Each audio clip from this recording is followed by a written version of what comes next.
Welcome to the Azure for Sports podcast, hosted by the Azure for Sports team at Microsoft. Hello, and welcome to the latest episode of the Azure for Sports podcast. As always, I'm Susanne Tedrick, and I am joined by my Azure partner in crime, Mr. John Flynn. How are you this time, John? I am good, Susanne. How are you? Happy New Year. This is our first recording for 2023. This is a new year, a new season. Yeah, I mean, I'm still writing 2022, but I'm eventually going to get there. I still can't believe why we have to write checks in this day and age. It's 2023 already. I'm still writing 2022 on them as well. I'm just saying, if I got a check, I wouldn't necessarily say no. I'm just. So. I promise you, it's in the mail. What do you think? And I'm also super excited that we start the year again with Jake Switzer. Hey, everybody. So I have to say, growing up, I thought that dealing with checks was going to be a bigger issue. Now, whenever I get a check, I'm like, what do I do with this? What do I do with this piece of paper?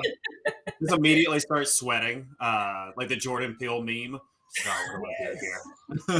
Nice.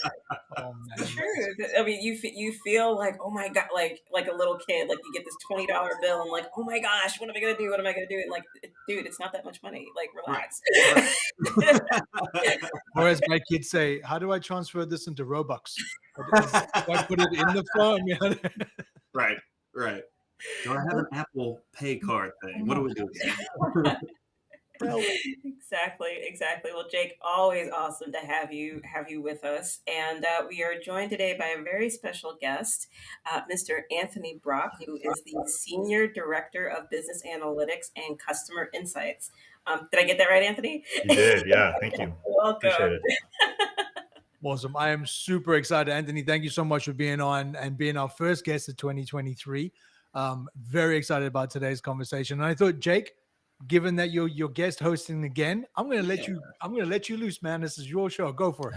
Sounds good. And for everybody out there listening or watching on YouTube, Anthony and I have been working together for the last few years since he started with the Pacers. So I thought that, in honor of the Pacers' first time All-Star and the, as of the recording of this podcast, the NBA's leading assist man, Tyrese Halliburton, thought I'd give you an easy assist to get things started. Could you tell us a bit about your role, what you do with the Pacers, and also how you use Azure? Yeah, absolutely. So been here for about a year and a half now, so I know it feels like a few years because you and I worked very heavily in between data engineers. But yeah, I've been with the Pacers sports entertainment for about a year and a half, and it's been a great ride. I came from a more traditional, I would say, analytics, from a data perspective in a manufacturing industry. And so what's been interesting about sports is it's been interesting to understand like what actually the products that we can actually control, right? So we can't control the team or the players. And I can't go to Coach Carlisle and say, hey, coach, if we sign XYZ player, we can expect revenue to increase by 35% over the next 3 to 5 years. He would just kick me out of his office, right? It's been kind of a reorientation of like what the actual product is for me. And really what that is, it's the customer experience. And we can actually control that pretty well. And so we have a lot of what we do is focused on that. And a lot of energy and effort goes towards providing good customer experience because we do feel like revenue will follow that. And so that's kind of been my reorientation with sports. And it's been a really interesting ride over the last year and a half. For Azure, everything we've built is on the cloud now. I think we have one virtual machine that we use for the Ticketmaster ODBC connection, which you're very familiar with. But for the most part, we've built everything in either Azure Data Factory, and now we're migrating more towards the Azure Databricks environment and trying to put as much into the data lakehouse infrastructure as possible. And that also has been very interesting. And over the last year, we've made great strides in that environment for sure. Very nice. Yeah, that's awesome. We've done some exciting things together. I just wanted to pick up, Anthony, on what you said, right? So we get a lot of questions for people who want to work in sports, who currently don't work in sports. They're like, you've got the coolest job ever. We're like, obvi, right? I mean, come on, look at what we do. How does that transition actually work when you had a career outside of sports, coming into it as a freshman going, all right, now what do I do? Instead of customers, I got fans, and fans are a lot more vocal and a lot more varied than I had before. How does that transition actually work, Anthony? Yeah, it's not quick, that's for sure, right? So when I came in, I was like, yeah, you know what, I'm going to do exactly what I did in my last company, and we're going to forecast and we're going to predict all these things, and it's not really a sensical business, right? It's you're really dependent on several factors like winning, for instance, but and then several other things. So really, just trying to understand what's actually important, and kind of understanding too what got you here won't get you there, right? To the next iteration of what we're doing. And what I decided to really focus on is, keeping the retaining top talent, right? Trying to keep the people as long as possible so we can actually move these projects forward as much as possible. But then also, what does the technology look like, and is it set up for success for us? And then just trying to understand how can we restructure what we're doing to make sure that our output is actually helping the business from a revenue standpoint, and not depending solely on basketball to get us there. I mean, there's just so many components that are just necessary for you to think about and consider. And I think during your opening, what I really loved hearing about was that intense focus on customer experience. And I think for people who are looking from the outside, they don't realize how much the customer experience is so key and so incredibly important for the sports industry, because it is all about the fans at the end of the day. And to Mhm. borrow from John, it's never been a better time to be a fan. So just curious to hear your thoughts. How does data help you in shaping the customer experience for your organization? Yeah, we do a lot of data collection, whether that's zero party, first party, the data that customers are willing to give you, and then also just studying their behavior as well. So what we've really come around to is understanding, what's looks like now, and also look back, right? What's worked for us in the past. Let's survey our customers. Let's try to understand. Let's have focus groups. Let's try to solve the biggest issues that our customers might have, and then try to improve that customer experience. Because as I mentioned, I believe revenue will follow experience, right? And then I would say the tough part is predicting what fans might be into in the future, right? So we have done a lot of research to understand what the fan of the future might look like for our market. And that's kind of the more psychographic stuff that we're really interested in understanding more. But we do feel like we have research that could set us up for success for the next few years to get more of those future customers, future fans into our environment, so that we can build that generational fanship like we have in the past, right? And so we've identified two main segments, right? The gambling fanatics and the digital hoopsters, we call them, and just all the information that goes into them. And there's certain demos that over-index with those things, but it's not always the case that those demos are going to identify those people. So we have to actually build out a matrix survey to understand those fans, and type them out in the future. So a lot of research into that. We also have a lot of data on how they're behaving from a purchasing standpoint, or just engaging with us via social or our native app. And so we take a lot of that data in, and we try to understand the customers, and how could we improve that experience, not only from an in-person standpoint, but also from a digital standpoint too. I mean, it sounds like you're talking about so many different touch points, and it sounds great, but dizzying at the same time. So I guess that my follow up question to that is how do you gauge what's important to collect, um, perhaps now, and then maybe not now, but for the future? How does the organization decide to approach all of these different points of data? Yeah, because to your point, right? I can deliver a deck that has a lot of visuals and a lot of statistics that really probably won't register those things right away. It's more about putting it in business terms for them to help them understand, right? If we can say, if we increase retention of our half season ticket holders by X% at an average value of Y, we can expect Z increase in revenue over the next 3 to 5 years from that ticket type. It's more of just like, what's most important in business. Let's have the use cases drive what we're actually working on. In some cases, we may just come to the table and say, hey, we've been working on this. We do think it would make an impact in revenue, or we think it would make an impact in this customer experience pain point. Can we try to implement this, or can we test it out, or can we focus group it? And really just getting a lot of buy-in from senior leadership too. We have a lot of support from the VPs and from senior leaders at president level as well, to go out and research these things and bring stuff to the table, and also be proactive with that. So really it comes down to good project management on our side, but also trying to understand those business use cases and what's really driving the business. Interesting. So to kind of piggyback off of that conversation about understanding the fan and understanding how fans are interacting with or viewing the game now and going forward, something that I've always been very curious about is the difference between big market and small market teams. So big market teams, like here in New York with the Knicks and the Nets, they're competing with Broadway, with whatever new thing is happening in throughout the city. The same in LA and other big market areas. For a team like the Pacers, who has a very passionate fan base, and I mean, if you watch any documentary like the 30 for 30 on Reggie Miller, it is fascinating to see just how much the Pacers fan base not only loves the Pacers, but loves the game of basketball. What are some of the key metrics that you all look at and try to really hone in on to give the Pacers fan base a constantly evolving and better experience? Yeah, if you listen to Bill Simmons' podcast, right, he even mentioned that we have the best arena for basketball, possibly, and to me, it's in the world, right? He said the NBA, and I totally agree, right? Our arena is built for basketball first, and then we still do like Disney on Ice, and we even had bull riding here last weekend, right? We have all kinds of interesting events and fun stuff there, but it's built for basketball first, and that does come from the culture here in Indiana and how important basketball is, right? Even Dr. Naismith, who invented basketball, said that it was born in Massachusetts, but it's made for Indiana, right?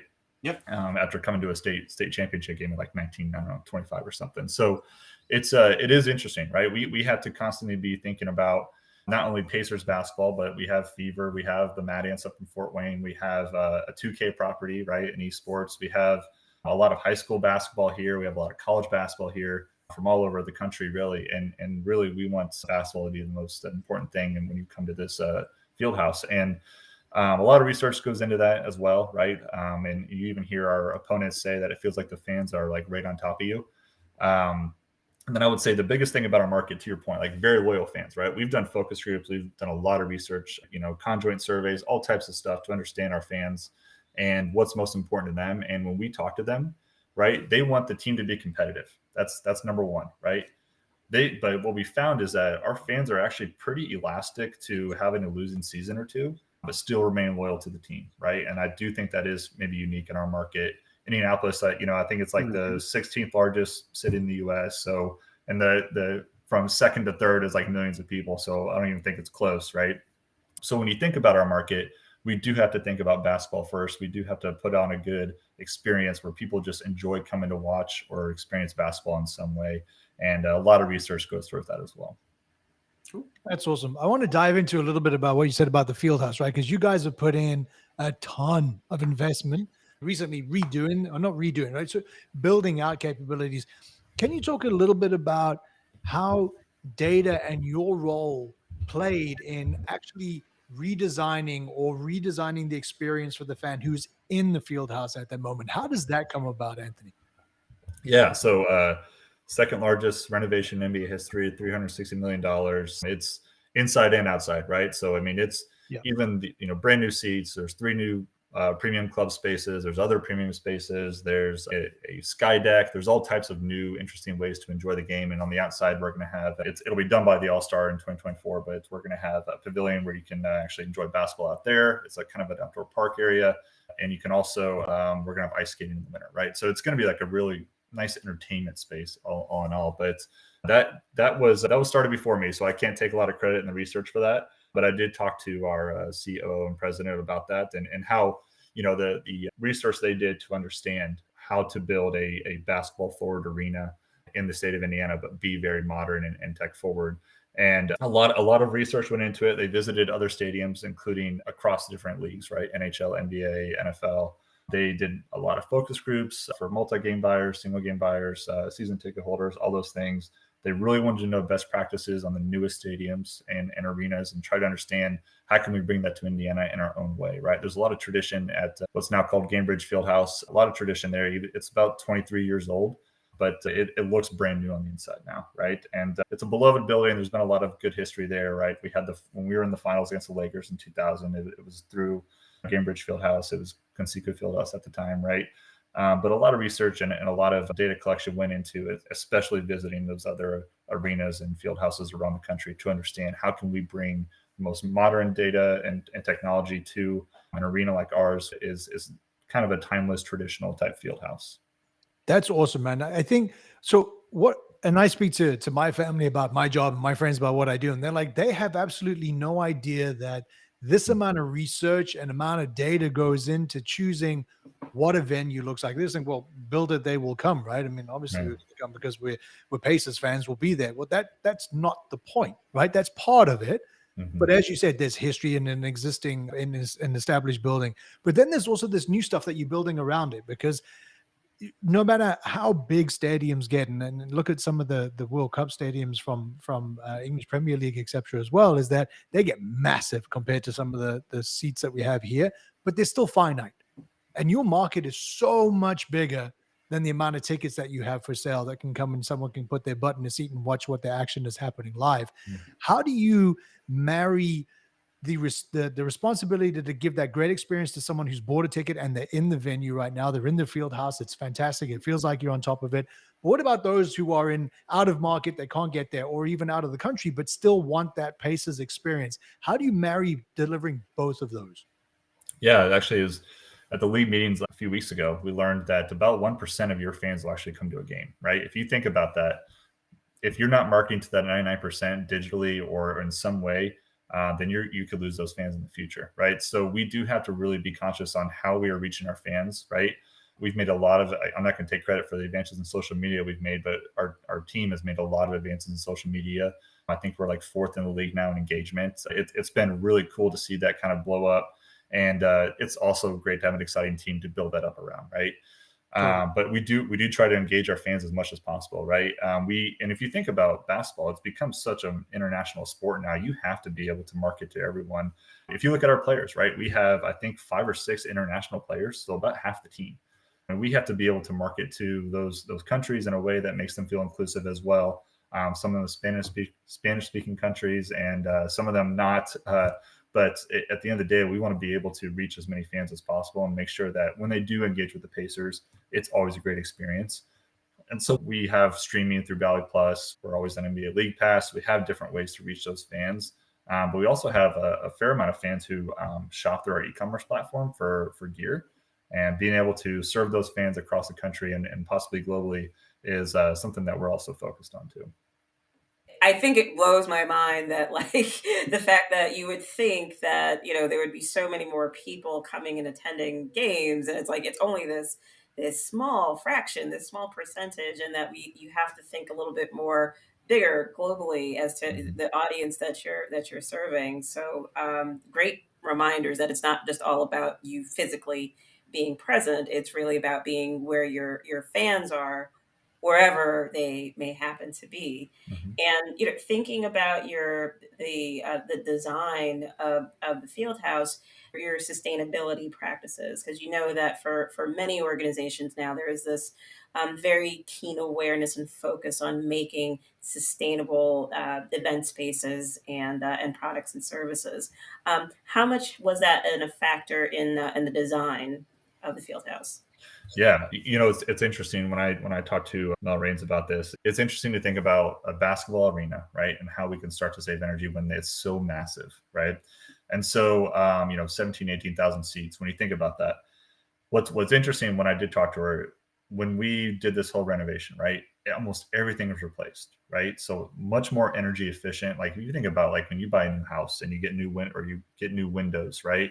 Much more energy efficient. It actually brings down your bill quite a bit. We have much more energy efficient processes throughout the entire building now, which is great. And one of the cool things that she mentioned is we actually recycled every single seat. So sometimes you could, if you have a renovation or a stadium gets torn down, you can kind of sell those seats off or auction them off for like memories and stuff like that. But we actually recycled all of them. So it was like 18,000 seats that we recycled, which is a lot of material when you actually think about it. Wow, The hard part though is it's not like, it's kind of a nonsensical business when you think about for PBR. So we had the professional bull riding here last weekend. When you think about how long we had to keep the doors open to bring in all that dirt and stuff like that, it's hard to actually be sustainable at every single point of the business. But from a broad standpoint, it's much more energy efficient, which is just great for the environment as well. And then, so that's really kind of the focus of sustainability for us at the moment. I'm happy that you said, and thanks for bringing that up, Susanne, right? Because we do see sustainability going from, oh yeah, we do that. We have LED bulbs, right? Mhm. To now being something real and something tangible, right? And I think it's important because I think, and I love, you said this earlier, right? You said that revenue will follow experience, right? But revenue will also follow the choices that you make, right? And the responsibility and the responsible choices that you make as well. We were talking to an organization that is an owner operator of multiple live venues, multiple multi-use live venues. And they were saying that fans have now turned the corner, even though you may be a rabid fan of Dolly Parton, for example, but if she's coming into a venue where they use single-use plastics, they won't go. Right. So how much of that also factors in? I mean, look, Dolly Parton, I think everyone will go to that. We were talking earlier how we're all huge fans. So we're all going to Dollywood as a live show for this next. Right. But how much of that sort of real, tangible, we don't use single-use plastics. We do. We are water positive. We are waste neutral. How much of that actually factors into the designs when you're putting that fan experience in place? Yeah, I think, I knew Dolly Parton was going to get brought up, by the way. I knew it. Just talking pre-show with you guys, I knew it would be brought up. But We love you, Dolly. Yeah, I think we all came to the conclusion we like Dolly Parton. Yes. When you think about stuff like that, like again, I come back to more energy efficient things, like even in the bathrooms, having the energy efficient dryers. It's stuff like that. The small stuff does add up, right? To your point, like the single use straws and all that. Yeah, the small stuff does add up, and I don't think like our market is like, we're not going to come to something because you guys aren't sustainable with like the tiniest little thing. I do think that, to your point, like fans want to know that we care about the community. We have a lot of outreach. We have a lot of care in what we're doing, and we're actually being very responsible when we operate a building of this size, right? So we do, we try to help out as much as possible with those things. We also do have a philanthropic arm and a foundation and community engagement that does help out more with, I would say, the Indianapolis community going forward. Cool. So I want to pivot just a little bit away from the fun conversations that we've had so far and get into kind of some of the nerdier stuff. So we, like I mentioned earlier, Anthony and I have been working together since he's joined the Pacers organization, and we've worked on a few different areas within their tech stack. And a big piece of it over the last year and a half has been moving away from a traditional data warehouse type approach and using the lake house style, where data, instead of it being stored in a traditional database or data warehouse technology, they're using a data lake to store data as Parquet Delta files that are easily queryable, can be formatted in a way that can be surfaced to reports. So wanted to get your take on the shift towards the lakehouse style architecture. What are some of the benefits? What were some of the hurdles maybe? And what is keeping you all on that road? Yeah, I mean, the benefits, let's look from a cost perspective, right? We're operating at about 50% of cost that we were about a year ago, with about 41 times more active data storage. So we're much more efficient now, right? I would say in our focus on data infrastructure. And by the time we're done with this migration, which I would say we're about maybe 2/3, maybe 3/4 the way there, we're going to be able to operate at about 10% of what we were doing before from a cost perspective. And so that kind of stuff is great, right? But once the data is in, I also want to make it very accessible and very usable. And that's where I'd say the biggest benefit is going to be realized, is when we are bringing all data silos together into one place and being able to use that data to enhance the customer experience even more, right? If we can say Jake is purchasing from the team store online, he's also coming to 2 or 3 games, and he donated to the Pacers Foundation, we should find a way to create a wow moment for him or bring him in and experience something a little different because he has been such a loyal fan through multiple properties or multiple revenue streams for us, right? So we are really focused on leveraging that data as much as possible in the future. I would say we've mostly been operationalizing it, right? Integrating more into Salesforce so that we can actually use that data. Sales reps can use that data to also enhance the fan experience. But I would say it's going to be a game changer for us as we continue to develop that. But from a cost perspective, that was kind of the immediate gains that were realized. No, that's fantastic. I mean, being able to talk to how making this shift will help you to be more cost efficient, and I guess to follow up on that a little bit, what were some of the drivers internally to make this kind of change? Because, as I'm sure you're aware, Jake's aware, John's aware, making these types of technology decisions should definitely not be done on a whim, and definitely not because, oh, I saw it on CIO.com. I'm going to go ahead and do it. So, would you mind sharing with us a little bit about some of those internal drivers that made this decision possible? Yeah, absolutely. I mean, I will go ahead and say it all starts with hiring the right people, right? So we hired a new data engineer, and it's kind of his brainchild, right? He's really he sold me on it in a matter of a few meetings, and really me created kind of a super fan of what he's actually doing right within Azure Databricks. And so we've really come together, and he's been very communicative about what we're doing, how we can do it. We were maybe a little aggressive on the timeline, right? We were maybe like, hey, let's get this done in like 8 months, but it's going to take longer than that for us, just mostly because of the various API sources that we have are just, some are complex, some are just maybe not well documented, right? So that's kind of been the only really big, I would say, struggle. But internally, we have a lot of buy-in from our senior leadership team when we proposed this idea. We kind of presented the facts. We said, this is what we can do. This is where we want to go. And during budget time, and really that set off okay, let's go for it. Let's do it. And so again, Jared, our data engineer, he's been working very hard in this over the last year or so.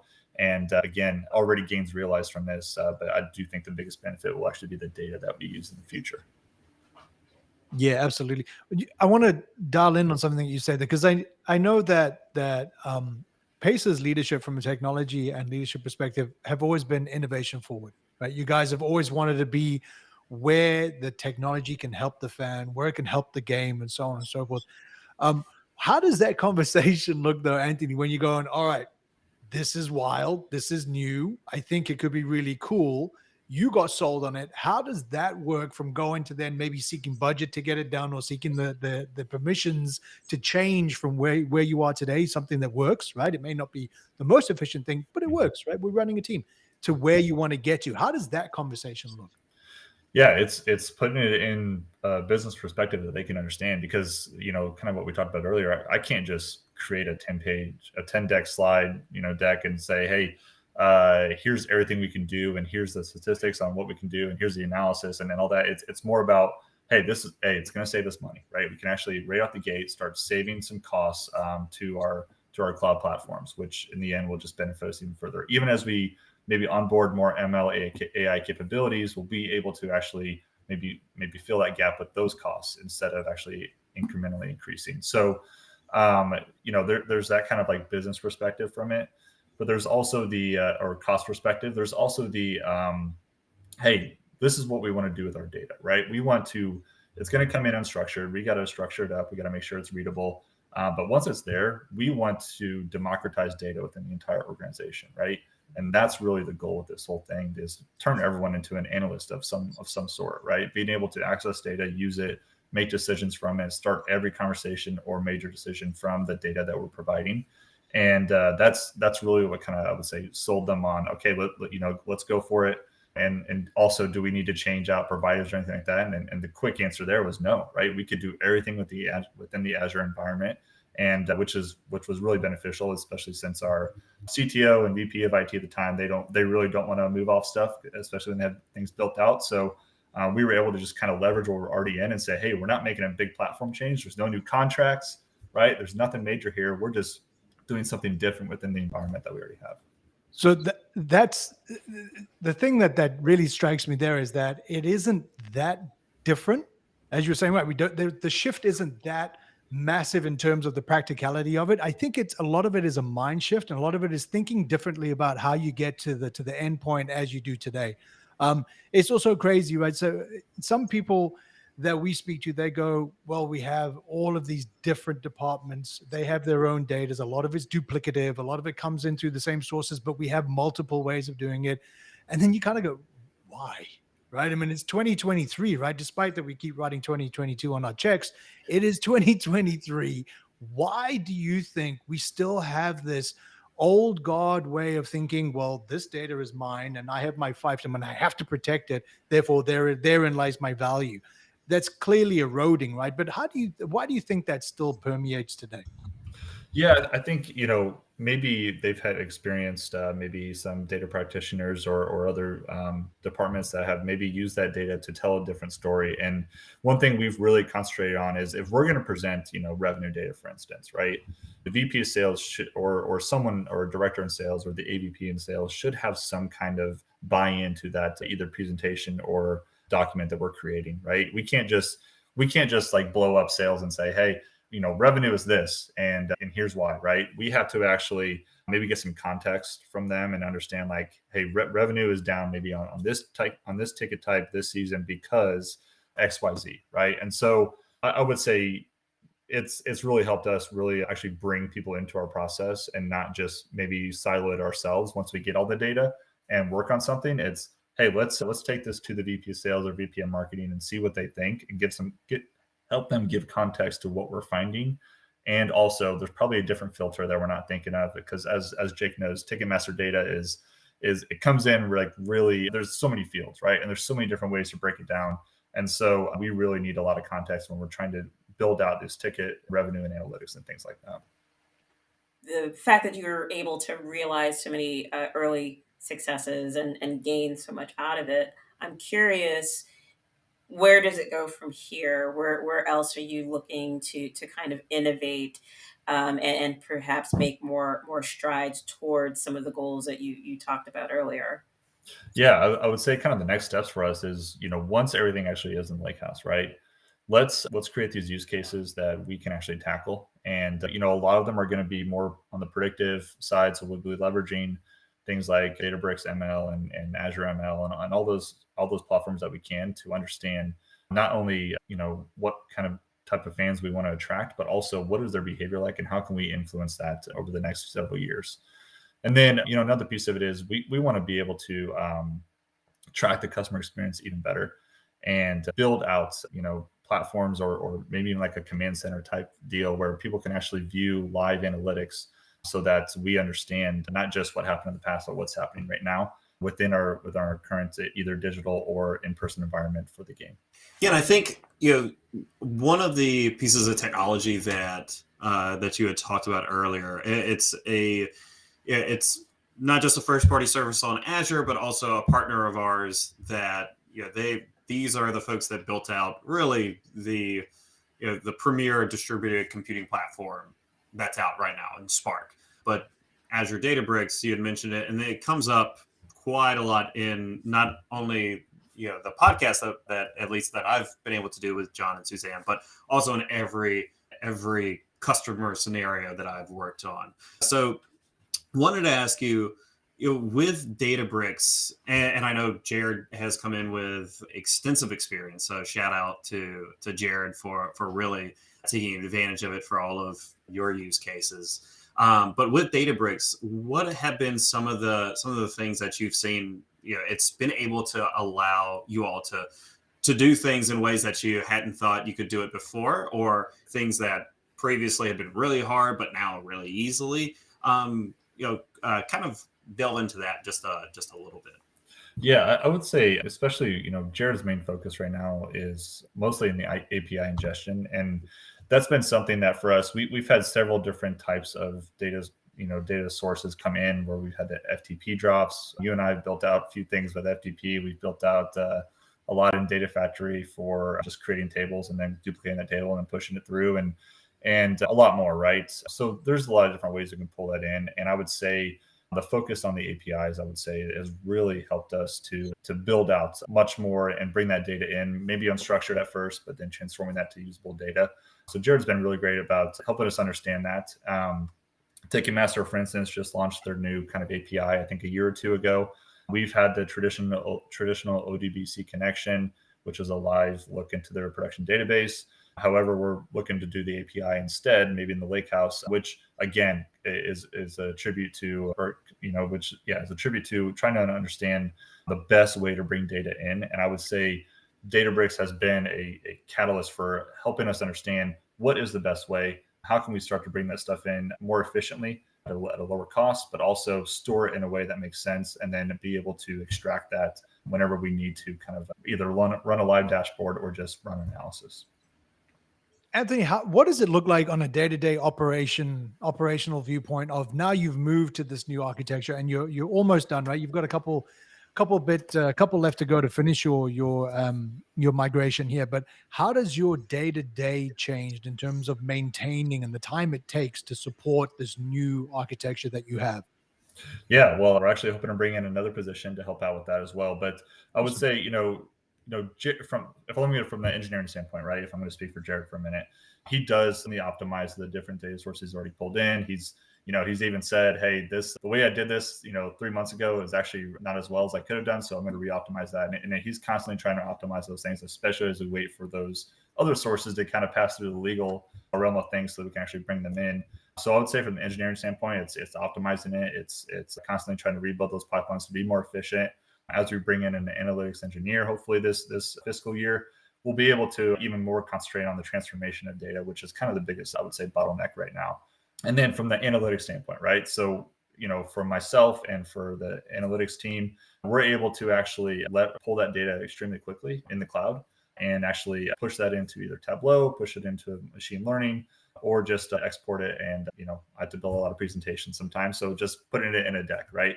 So I would say we're much more leveraged in actually extracting that data much quicker on the analytics side as well. And then we are going to, we have a lot of integrations from the warehouse to Salesforce right now. We'll be duplicating that in the Lakehouse as well. So being able to push even more data that we have in the Lakehouse from various different data sources into Salesforce for analysis in there, as well as rep usage to try to sell more or better products to a That's awesome. I think we have time for just one more question, and I want to use it to give you a moment to promote yourself for what is coming up in the city of Indianapolis with the All-Star Game heading to the city next year. So I know that you recently announced that you were going to be on the All-Star Game committee. Wanted to hear what all goes into that. What all do y'all have planned, or what are some thoughts that you're tinkering around with for the game?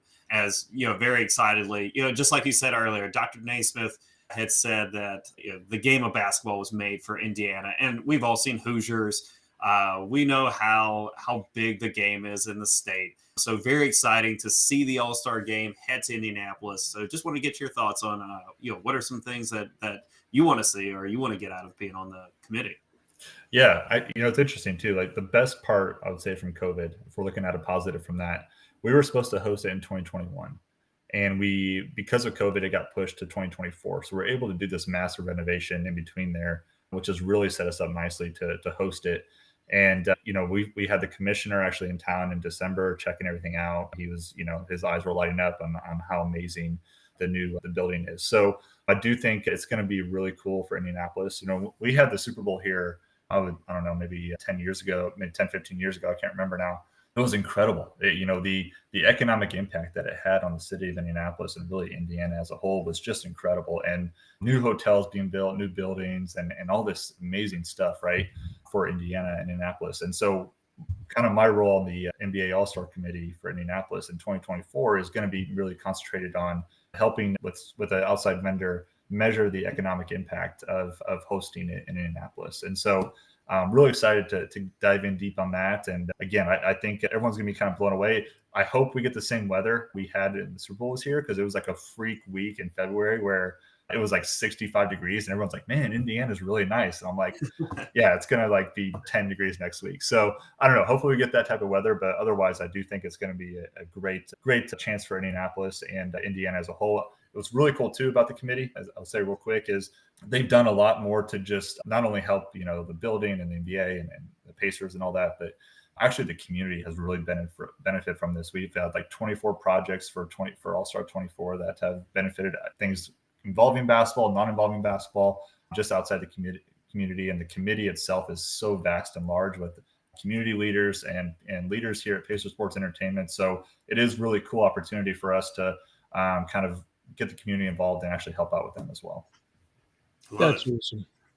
I do think, we hear this now. It's always bigger than just a game, right? No matter if it's basketball, the women's basketball, or your different leagues. But one of the things that I commend you and your organization for is, yes, you're fan first and you fan forward when you plan your game of basketball and your seasons of basketball, but you're also very community first. Right, the fact that you give back, you're philanthropic, or however you say that word, philanthropic, whatever that arm of the organization as well does so much good. And it isn't just an all-star as well. I think it's worth mentioning that you guys are perpetually giving back to the community which you serve as well. So I wanted to give you guys a shout out for that, because what you do is tremendous. So well done. Good job. Awesome. Yeah, I totally agree. Oh, that's amazing, being able to give back to the community. And you're so right, John, about just it being more than the game. My husband is a huge college football fan, and just the level of intensity that goes behind it. And I'm like, what's going on? He's like, it's a male soap opera. Just know that. and there is certainly true with it, but it's great that it's building the community. Congratulations, it's going to be wonderful. I am keeping the fingers crossed that the weather holds up. Awesome. Well, with that, we are officially at the end of our time for this episode. Anthony, thank you so much for your time. It was a pleasure having you. And Jake, as always, thank you so much for joining us on our episode. John, so we're wrapping this up, but everyone, thank you so much for your time. If you had any suggestions for future episodes or content, by all means, please let us know. We want to make sure that you're loving the episodes for 2023 and beyond. Until next time, take care, and we'll see you soon. Thank you all very much. Appreciate it.